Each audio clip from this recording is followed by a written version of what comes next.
This is part 2 of a potentially, probably, 3-part series on how to be the best hero you can at Overwatch 2.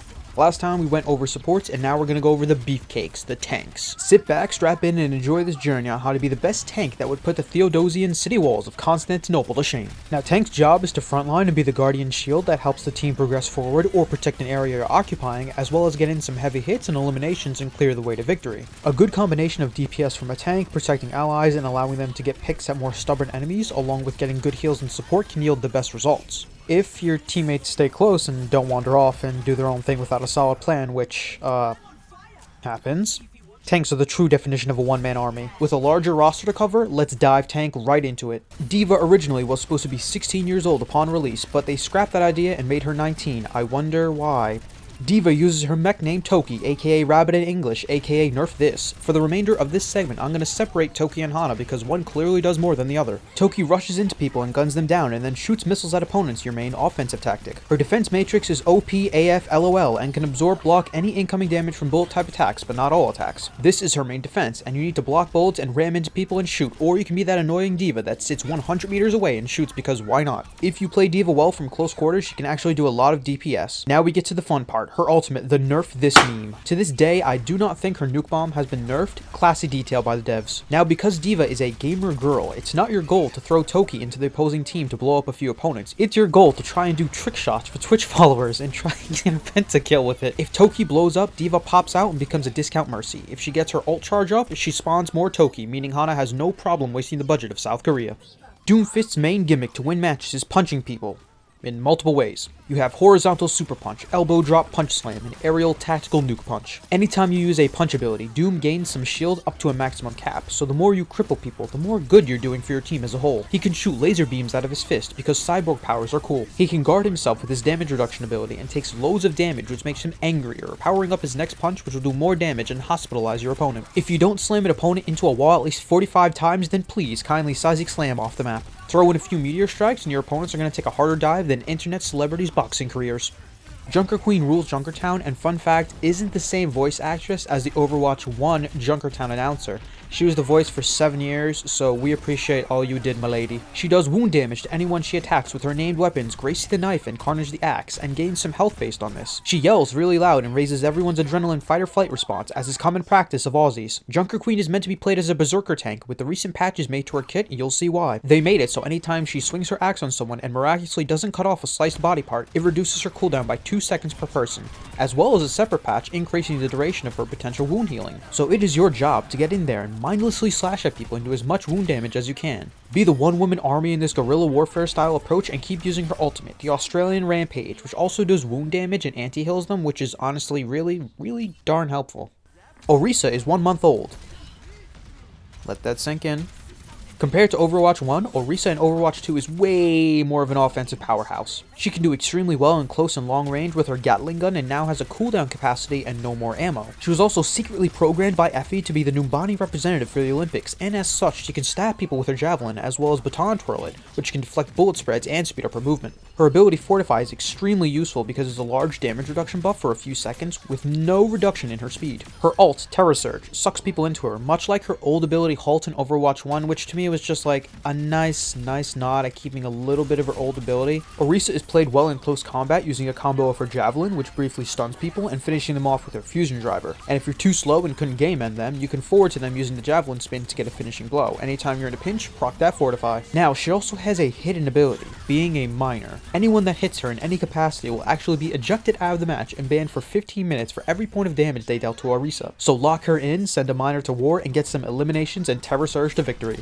Ramattra is the newest tank we've got and actually has a very compelling backstory. He was made to be a weapon as an Omnic, found peace, bond with Zenyatta, realized he needed violence to protect his kind, and made his own path known. As someone who's been hurt by society, he did what any sane individual would do, joined Antifa. Now the leader of Omnic Antifa, Null Sector, seeks to rid the world of those that dare to harm Omnics. Ramattra shoots star bullets out of his mage staff and is meant to be played behind walls. Move behind, in and out of walls, and shoot them star bullets. Don't have a wall? Don't worry, he can make one on his own. For like 4 seconds? Swapping to his nemesis form, he roids up and becomes a true tank. He now mirrors Doomfist in that he needs to punch people to do well and can tank loads of attacks using his guard ability, which has insane damage reduction. Now his ult, Annihilation, is a swarm of purple Antifa Omnic energy that has a similar radius to Lucio's, and if any enemies are caught inside of it, the ult continues and damages them. So your job is to either play as Ramattra the way I spoke on earlier, or try and set the world record for the longest Annihilation uptime ever. Reinhardt still hasn't recovered from World War II, and due to this is very basic in his abilities. Smack hammer and try and bash anything in close range. Charge at someone and try and smack him into the wall, because that's what we did in the war. Shoot fire flares, because that's also what we did in the war. And proc his massive, throbbing, girthy barrier.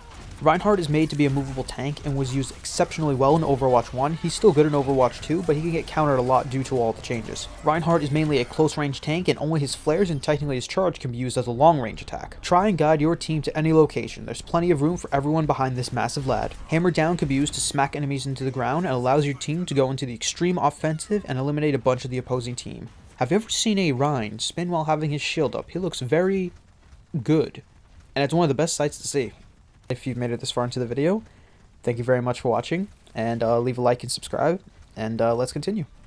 Roadhog is a large fat fuck and is therefore perfect for the role of tank. There is only one way to play Roadhog: the hook, line, and sinker. Mr. Krabs warned us, but I didn't listen.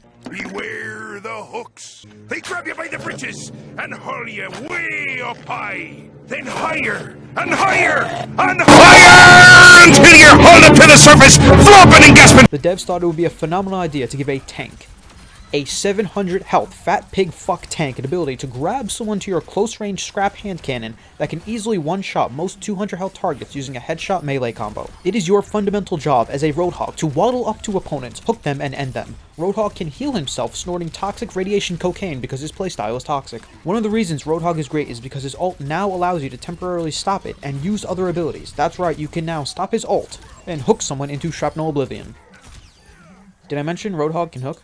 Sigma is a genius, a brilliant scientist, if you will, and after the sum of some scientific experiments on him, now has lapses of judgment and for some reason an affinity for animals, namely ants, butterfly fairies, and frogs. After spending 5 years in Arkham Asylum, he's been set free as a good boy. Sigma controls gravity and as such uses his moves in conjunction with this, throwing spheres, rocks, barriers, and even common sense at the enemies. I'm not sure why a genius throws a giant boulder at people, but I rock with it. A very high IQ play Sigma does is when you're contesting a point or a payload, use Sigma's ultimate, the graphitic flux capacitor, on them and throw them into the air, and by the time the overtime clock is down, they were just about to be thrown into the ground, giving you the win by forcibly C9ing them. Anytime someone shoots at you, be sure to absorb their bullets to create some shield, and as a meeting of thanks, throw a rock at them because Sigma's social skills left the building. Sigma's name also closely resembles the word Ligma, and Sigma throws 2 little gravity spears, which are circles, or rather, balls. So Sigma Ball Hammond is the little hamster inside of Wrecking Ball. I need to make that distinction. We don't call D.Va Toki, we call her D.Va, so why don't we call Wrecking Ball Hammond? According to in-game lore, Hammond is a genius much like his Onichan Winston, and according to Kiriko is delicious. Hammond's main gimmick is to spin violently.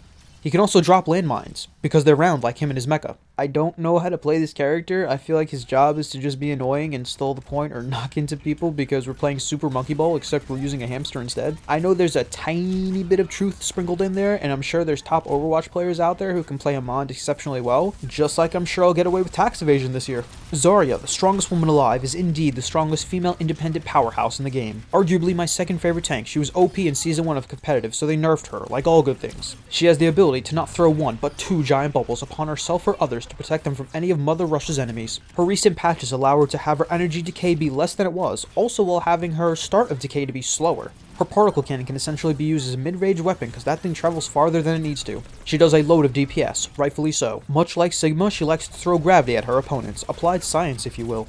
And now we've saved the best for last.